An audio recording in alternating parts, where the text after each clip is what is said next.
राम राम। आज हम होलिका के प्रेम की कहानी के बारे में इस वीडियोज में थोड़ा सा जानना चाहेंगे। देखिएगा, आपने सुना है, समझा है और आपने जगह जगह पढ़ा भी है, यत्र नार्यस्तु पूजन्ते रमन्ते तत्र देवता। जबकि ये एक हमारा त्योहार है, ये थोड़ा सा इससे हटकर के दिखाई दे रहा है और यहाँ पर इसकी हकीकत क्या है, असली कहानी क्या है, उसको भी जानने का प्रयास करेंगे।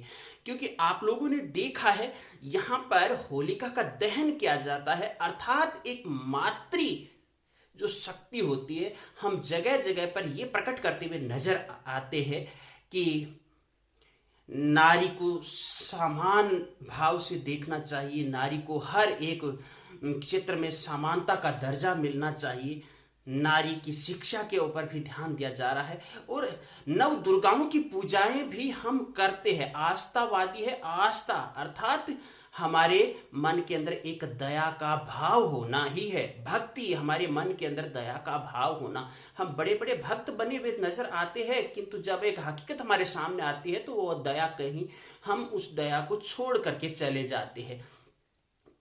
होलिका दहन की असली हकीकत कहानी क्या है, ये मैं कुछ शब्दों के अंदर आपको बताने वाला हूं।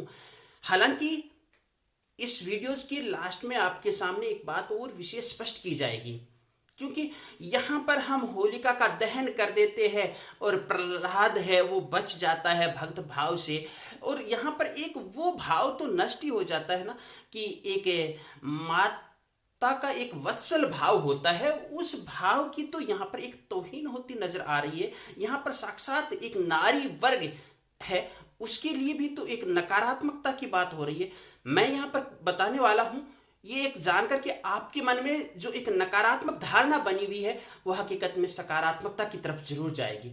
हम होलिका को अर्थात मान सकते हैं नकारात्मक भावों का विध्वंस करके हम सकारात्मकता की तरफ चले, यही तो एक होलिका है हकीकत में। देखिएगा, आप लोगों ने सुना है हिरण्यकश्यप नाम का एक राक्षस राजा हुआ करता था और उसके घर के अंदर, उसके कुल के अंदर, उसके राज के अंदर वहां पर उनके एक पुत्र पैदा होता है।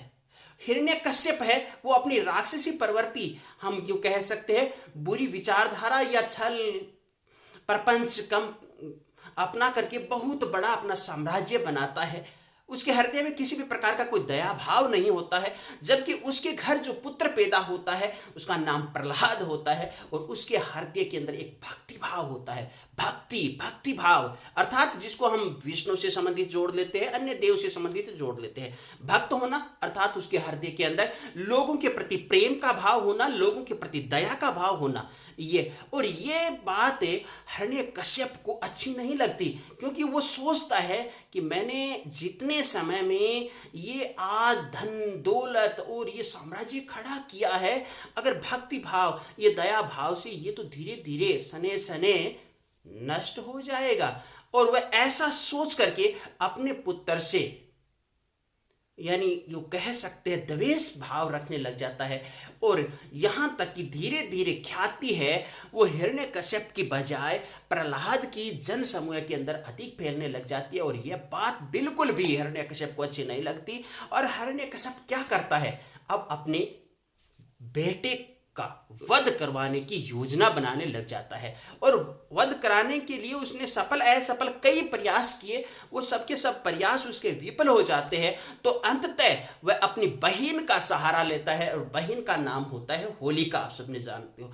और होलिका है वो एक अग्नि की विशेष उपासिका होती है, अग्निदेव की। जिस प्रकार जसनासी संप्रदाय के लोग अग्नि नृत्य करते हैं, जिस प्रकार आग से बचने के लिए हम एक केमिकल्स का प्रयोग करते हैं और हाथों को आग में डाल देते हैं ताकि वो केमिकल के कारण आग से हमारे हाथ जलते भी नहीं है, उसी प्रकार का उसको एक वस्त्र, अग्निदेव से विशेष वस्त्र मिला हुआ हम कह सकते हैं, दुपट्टा वगैरह जो भी है मिला हुआ होता है दंत कथाओं के माध्यम से। और प्रहलाद को जलाने के लिए हिरण्यकश्यप यही योजना बनाता है कि हम होलिका तो जलेगी नहीं बहन, और प्रहलाद को हमें जला देंगे इसके माध्यम से, और होलिका को राजदरबार में हिरण्यकश्यप के द्वारा बुलाई जाती है। आप ध्यान से सुनिएगा, उस वक्त होलिका की क्या जवाब होते कि भैया आप पागल हो गए हो क्या? एक बच्चे की जान लेना चाह रहे हो? यह कार्य मैं कतई नहीं कर सकती। एक बच्चे का वध मैं नहीं कर सकती। उसको काफी क्रोध आता है, गुस्सा आता है। अब हिरण्यकश्यप को तो अपने पुत्र का वध करवाना ही था किसी भी हाल में, क्योंकि वो राक्षसी प्रवृत्ति का था। और राक्षसी प्रवृत्ति किसी भी यानी साम दाम दंड भेद हर एक प्रकार की नीति अपनाने के लिए हर समय तैयार रहते हैं।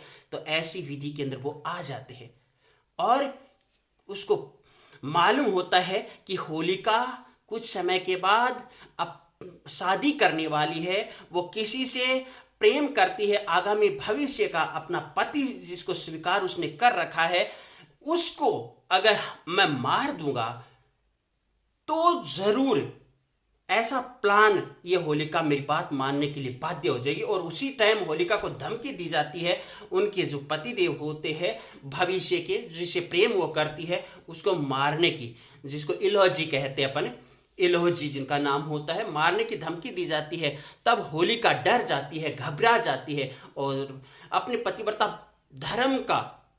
धर्म को निभाने के लिए वह सहर्ष तैयार हो जाती है आग के कुंड में बैठने के लिए। अब हिरण्यकश्यप के आदेशानुसार आग का कुंड तैयार होता है, होलिका को वहां बिठाया जाता है और भक्त प्रहलाद को होलिका की गोद में बिठाया जाता है और होलिका के ऊपर वही अग्निदेव द्वारा भेंट स्वरूप मिला हुआ जो कह सकते हैं विशेष वस्त्र होता है, वो अग्निका को उस वस्त्र से ढक दिया जाता है। प्रहलाद को बाहर। अब होता क्या है, उसी समय एक आश्चर्यजनक घटना घटित होती है। मौसम ऐसा बन जाता है जिसके अंदर तेज हवाएं चलने लग जाती है और हवा के कारण वो जो कपड़ा था, वस्त्र था होलिका के बदन पर, वो उड़ करके प्रहलाद पर गिर जाता है।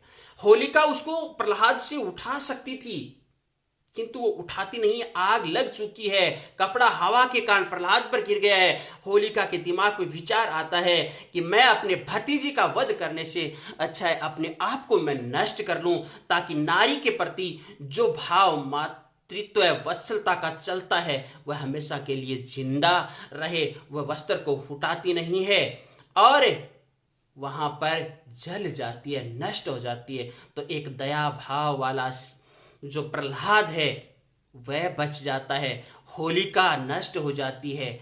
और आगामी समय के अंदर इसी चीज को अलग अलग लेखकों ने अलग अलग रूप में प्रकट किया है। ये जो कहानी मैं आपको बता रहा हूं, ये पत्रकारिता के अंदर 10 वर्ष का अनुभव रखने वाले विशेष जो की लेखिका है प्रतिमा जायसवाल, उन्होंने लिखी है, बताया है प्रतिमा जायसवाल ने। और हिमाचल क्षेत्र के अंदर होलिका को प्रेम की देवी के रूप में पूजा जाता है, हिमाचल क्षेत्र और उसके आसपास के क्षेत्र में। और हमारे यहाँ पर होलिका को बुराई मान करके हम प्रकट कर जाते हैं कि बुराई का अंत और अच्छाई का प्रारंभ। ऐसा नहीं है। यहाँ पर थोड़ा सा आपको इस विषय पर ध्यान देना होगा और इस विषय पर आगामी भविष्य में शोध भी करना होगा, क्योंकि देखिएगा होलिका दहन से संबंधित वैज्ञानिक मत जो चलते हैं उनके अंदर जैसे पर्यावरण प्रदूषण का विषय भी उठाया जाता है। उनके अंदर होलिका, जैसे कल आपने देखा है दौसा की लाइब्रेरी के अंदर एक बड़ी विचित्र घटना घटित होती है। लाइब्रेरी के अंदर एक समय तो बच्चे पढ़ रहे होते हैं, फिर रंग लगाने की एक छात्रा के रंग लगाने से संबंधित आपसी विवाद के अंदर 20-25 विद्यार्थियों के सामने एक का मर्डर हो जाता है। ये कल की दौसा की घटना है। आज तो विशेष रूप से चल रही है, ये आप कल भी पढ़ रहे हो। तो सामाजिक सौहार्द भी धीरे धीरे यहाँ पर नष्ट हो रहा है। रंग मानते हैं, रंग हमारे जीवन में खुशियां लाते हैं, किंतु आज बाजार के अंदर इतने केमिकली रंग आ चुके हैं, आज बाजार के अंदर इतना अधिक भ्रष्टाचार हो चुका है। क्या उस भ्रष्टाचार पर इस होली के अवसर पर हमें हकीकत में सभी प्रकार से एक सुरक्षा तंत्र मानते हुए इस होली को प्रारंभ नहीं करना चाहिए? कुछ हमें अच्छे अपने आप से वचन लेने होंगे कि हां मैं होलिका से हर्ष मनाऊंगा, किंतु जो रूढ़िवादिता से चली आ रही है उस रीति रिवाज से नहीं मनाऊंगा। मैं मेरे अन्य रीति रिवाज यहां पर तैयार करूंगा जो पर्यावरण को प्रदूषित ना करे, प्रेम भाव को फैलाए, सामाजिक सौहार्द को बढ़ावा दे और चाहे नारी वर्ग हो चाहे अन्य वर्ग हो सबका सम्मान हो। इसी नजरिए को लेकर के मैं होलिका का त्योहार मनाऊंगा। इन्हीं शब्दों के साथ एक बार आप सबको पुनः इसी त्योहार की शुभकामनाएं, बधाइयां, धन्यवाद।